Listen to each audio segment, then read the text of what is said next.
안녕하세요. 책 읽는 상담사 지혜입니다. 오늘 읽어드릴 책은 김영사에서 출판한 양희은님의 그러라 그래라는 책입니다. 저자인 양희은님은 아침 이슬이라는 대표곡을 시작으로 지금까지도 활발한 활동을 이어오고 계시는 대한민국 대표 가수이자 라디오 여성시대의 대표 DJ로도 유명하시지요. 본 책에서는 양희은님의 삶에 대한 이야기가 진솔하게 담겨져 있습니다. 노래에 대하여, 인생에 대하여, 인간관계에 대하여 우리는 책을 통해 어떤 이야기를 들을 수 있을까요?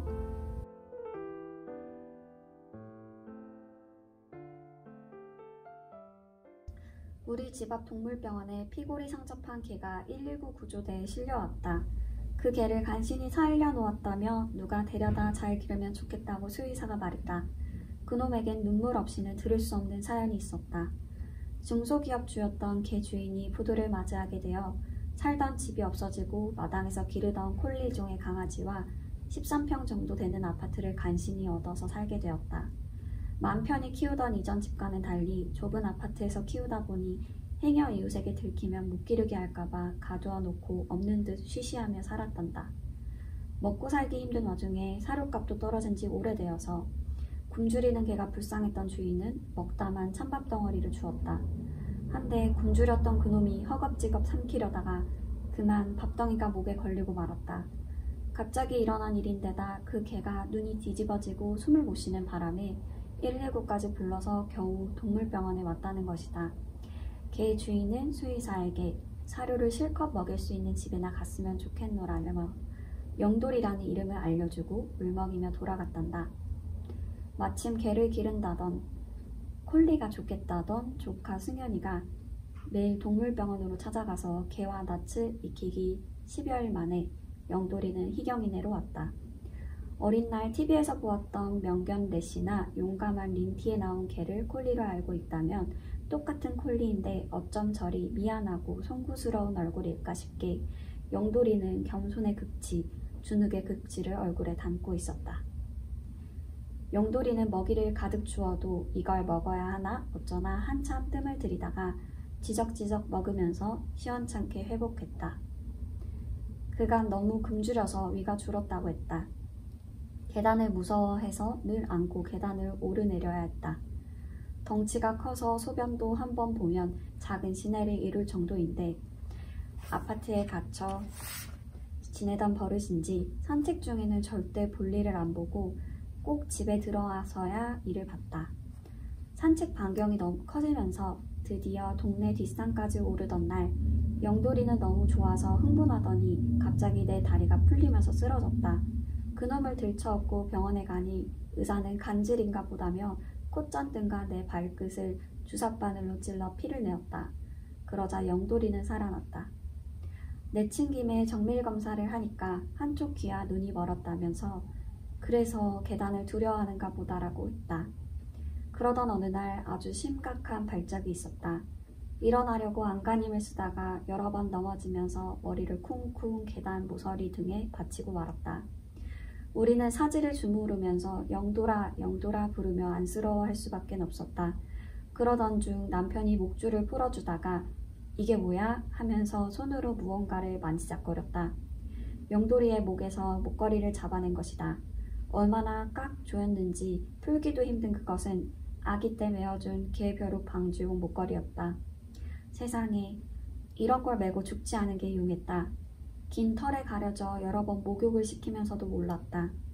혈관을 있는 대로 조이던 어린 날의 목걸이를 벗겨주니 비로소 살만해졌는지 영돌이는 하루가 다르게 인물이 나면서 잘 자랐다.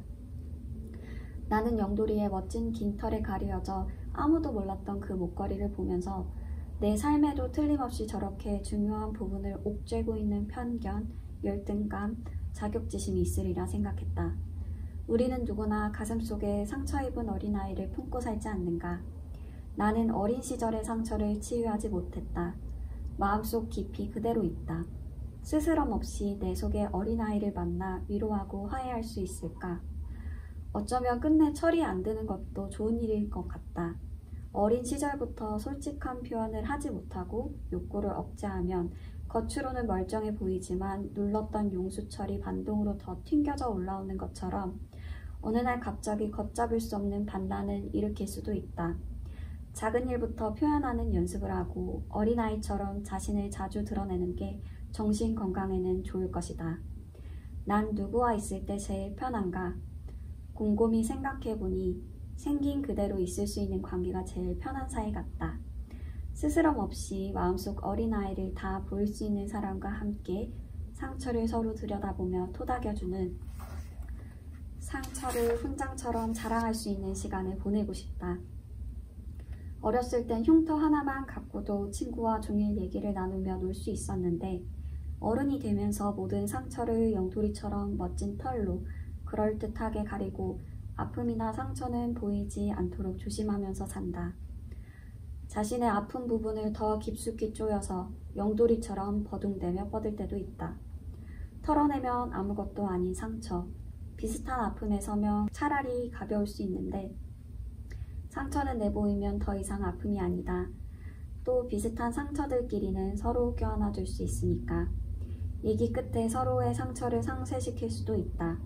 같은 값을 지원하듯 나가듯 그렇게 상처도 아문다. 왜 상처는 훈장이 되지 못하는 걸까? 살면서 뜻하지 않게 겪었던 아픔들을 수치스러워하지 않았으면 좋겠다. 도대체 어떻게 아무런 흉도 없이 어른이 될 수 있을까? 사람은 제 겪은 만큼이란 말도 있다. 나는 내가 가진 상처 덕분에 남의 상처를 알아볼 수 있다. 그러한 눈과 마음이 있는 게 꼭 나쁘지만은 않은 것 같아. 남에게 드러내 보이는 직업인 연예인, 무대에서의 태도와 웃음 또는 보도되는 어떤 일들에서 연예인의 이미지는 쌓여간다. 하지만 열린 직업의 폐쇄성이라는 상반된 거시기가 우리에게는 존재한다. 일하는 동안에는 일거수일투족이 다 드러나는 열린 직업이지만 일 끝나면 사람들 사이에서 편히 섞이지 못하니 어디 가지도 못하고 보통은 집에서 보낸다. 그러니 무대나 스튜디오가 자기가 아는 세상의 전부인 친구들도 꽤 있을 것이다. 어쩌면 시장에서 장사하는 이들처럼 일상에서 잘 닦인 능력, 즉 사람을 보는 눈과 귀가 우리에겐 결여되어 있을지도 모르겠다. 만나는 사람이 많으니 언뜻 생각하면 세상 문리가 많이 트일 것 같아도 외려 물정을 모르는 친구들도 꽤 있다. 사람을 알아보는 눈이 그만큼 떨어진다는 결론이다. 낯을 가리고 수줍음이 많으며 자기 표현도 서툴 수 있다. 나는 목소리가 일단 크고 말하는데 주저함이 없어 그런지 단호하고 깍쟁이 같고 당당하다고 생각하실런진 모르겠지만 실은 그렇지 않다. 스스로에 대한 점수가 박하고 자기 비하도 자주 한다. 자신의 잘난 점을 당당하게 내세우는 사람이 부럽기도 하다. 할 말을 눈치 보지 않고 일단 하는 편이라는 건 어느 정도 맞는다. 아예 거르지 않는다는 건 불가능하지만 마음에 떠오르는 현재의 생각을 중요하게 여기니까 늘 솔직하게 말하려고 한다. 더도 덜도 말고 딱 살아온 만큼 느끼는 대로. 그러다 보니 거침없이 말하는 것이 어느새 내 캐릭터가 된 것 같다. 나는 만나는 모든 이들과 소통을 편하게 할 수 있기를 바란다. 예전과 달라진 점이 있다면 좀 부드러워졌다는 것일까? 옛날부터 나를 알던 사람은 양이은 성질 다 죽었다고 말하기도 한다. 그게 매력이었다나? 너무 쓸데없이 부드러워졌다나? 가시가 있어야 양이은 닿았다던가? 내가 얼마나 가시투성이었기에 이런 말들을 던질까? 주변에서 나를 두고 하는 말들은 많지만 난 그저 나이고 싶다. 노래와 삶이 다르지 않았던 사람으로 기억되고있으면 한다. 노랫말과 그 사람의 실질생활이 동떨어지지 않는 가수, 꾸밈없이 솔직하게 노래 불렀고 삶도 그러했던 사람. 물론 어떻게 기억되고 싶다고 해서 내 뜻대로 되는 것은 아니지만 말이다. 노래는 어디까지나 듣는 사람, 되불러주는 사람들의 것이니까.